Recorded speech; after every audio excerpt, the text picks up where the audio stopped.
All right, so in this video, we're just going to do a few P equals nRT, ideal gas law, Boyle's law, Charles' law type of questions. So here's one. This is actually Charles' law, but for me personally, I don't think it's too important that you memorize different names of laws. They all come from the ideal gas law. So this is a question where the balloon, our container, is changing temperature and volume, but everything else is constant. The amount of gas is constant, right? It's inside the balloon, and the pressure is constant. It's just presumably atmospheric pressure. So let's read it and go ahead and solve it. A 7-liter balloon at room temperature, 25 degrees C, is cooled using liquid nitrogen to 77 Kelvin. That's the boiling point of liquid nitrogen, by the way. So it's an easy way to get very, very cold in the laboratory. What is the final volume of the balloon? All right, so this is an example where we are changing the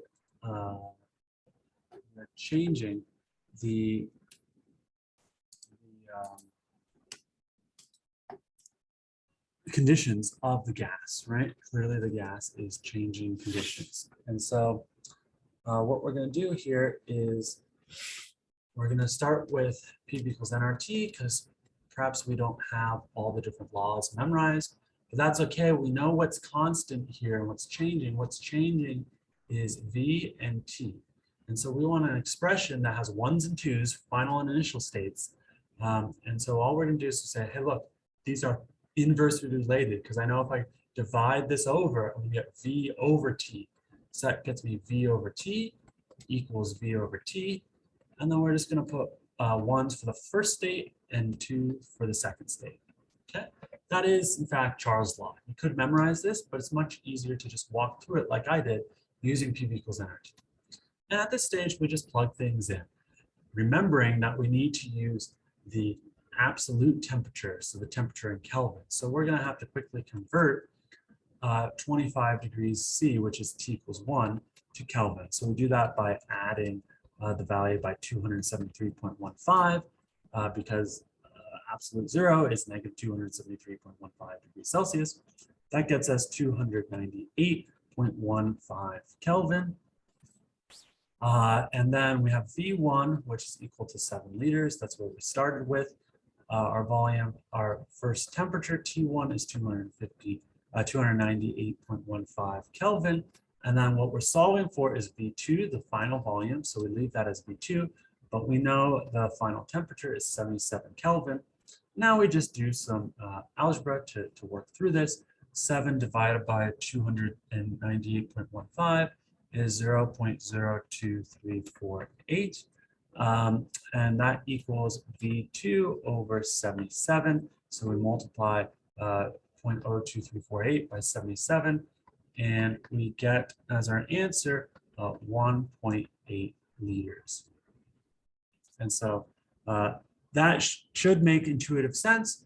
We expected our balloon to decrease in volume because we cooled it down, right? So we got a volume, initial volume that is smaller than the 7.0 liters that we started with. Let's do another one here. How many moles of gas are present in a sample with a volume of 11.8 liters at a certain temperature, 15 degrees centigrade, and 600 torr. So I have 600 dot torr just to get the sig figures. So you have 3 sig figures there, but that's a minor detail. The conditions are not changing. Okay, we're just given 3 of the 4 variables of the gas, and we're asked for the 4th variable that's not known, which is the moles. So we just use the ideal gas law, P equals nRT, directly. And we just plug this in. So pressure is 600 torr. We got to convert that to atmospheres. There's 760 torrs in the atmosphere. That's in atmospheres. Why do we need atmospheres? Because our ideal gas constant that we always like to use, 0.08206, is in units of atmospheres. Okay, so use liters, atmospheres, moles, Kelvin, but we have atmospheres. So we have to be in liters for our volume when we time for our volume. That's 11.8 liters. Just take it from the problem. N, we don't know what N is, so we're going to leave it as N. And then R is the next thing, N times R. So we put that in, 0.08206. And then we have the temperature. And again, we got to be into Kelvin, got to be absolute temperature. So you're going to go 15 plus 273 or 15 plus 273.15. Either way, I get a similar answer when you consider sig figs at the end. Solve for this, solve for n. So multiply these out, divide these after you multiply and add them, and you get 0.39 moles of gas. So if you solve for the number of moles and you use 0 degrees C, okay, and 1 atmosphere of pressure, you will get 22.4 liters when we solve for this, okay? Those pressure and temperature conditions, 1 atmosphere, 0 degrees C, 273.15 Kelvin, those have a special name called STP. So in a lot of textbooks, you'll see problems that ask you something about a gas at STP. That just means, hey, my temperature is 0 degrees C, my atmosphere is 1 atmosphere, I'm at sea level. And the cool thing about the ideal gas law is that we didn't need to know anything about the identity of the gas, right?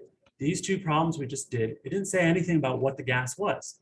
And in fact, this is part of the beauty of the ideal gas laws. It actually doesn't matter, okay? Now, if you talk about non-ideal gases, which we will talk about later, it does matter slightly, okay? But under normal conditions, it's not going to matter too much.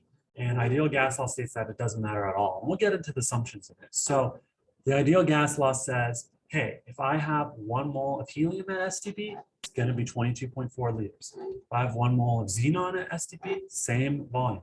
1 mole of methane at STP, still 22.4 liters. So there's some real simplicity to that. So yeah, STP stands for standard temperature and pressure, 0 degrees Celsius, which is 273 Kelvin or 273.15 Kelvin, and 1 atmosphere.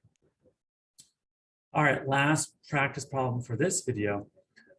You close an empty water bottle while on Mount Rose, a mountain near us. Elevation's about 11,000 feet. And the bottle has 585 milliliters of air at 5 degrees C and 442 millimeters of mercury as the pressure. This is a very common phenomenon that you see when you're driving over mountains and down into valleys. You see your water balls expanding and contracting, right, because of the pressure changes. What is the volume of the bottle at 765 millimeters of mercury? So maybe you drive from Mount Rose to San Francisco, and we're at sea level, and 25 degrees C is the temperature. So it's quite a bit warmer in San Francisco than on the top of Mount Rose. I think that's a reasonable assumption most of the time. All right, so how do we do this? Well, the conditions are clearly changing. We change multiple things here. We change the pressure and we change the temperature. So start with PV equals nRT, divide out, and we're going to use that P1V1 N1 T1. What has stayed the same? The only thing that stayed the same here was the number of moles, right? Because our water bottle was closed the whole time. So we didn't let more air in, okay? And so if we do that, then the N1 is going to be equal to N2, number of moles before and after is the same. So those go away. So we're left with just P1V1 over T1 equals P2V2 over T2. Now we go ahead and plug things in. And here we don't necessarily have to convert to atmospheres. We could, it's just extra work because millimeters mercury and millimeters mercury are canceling. We don't have the ideal gas law constant in here. So if you don't have R in your equation, you don't have to be in those units. As long as your units are the same on both sides for pressure and for volume, you'll be fine. For temperature, you got to be in Kelvin. You got to be in some absolute temperature unit. Okay, which the most common one that everybody uses is Kelvin. So basically, you have to be in Kelvin for temperature. Because you need to set that 0 volume theoretical point as 0 Kelvin. Otherwise, it doesn't make sense. I mean, a gas at 0 degrees C has some volume. It's just going to get you a messed up answer, a wrong answer. So you just plug this in, 442 millimeters of mercury. That was my initial pressure. My volume of my bottle in the beginning was 585 milliliters. And then my temperature was 5C, so I add 273.15 to convert into Kelvin. And my final temperature was 25C again, adding 273.15 to get into Kelvin. My final pressure was 765 millimeters mercury. Solve that equation, and my final answer is going to be in milliliters because I left it in milliliters here, 362 milliliters. All right, so that's it for these sort of starting out practice problems of the ideal gas law.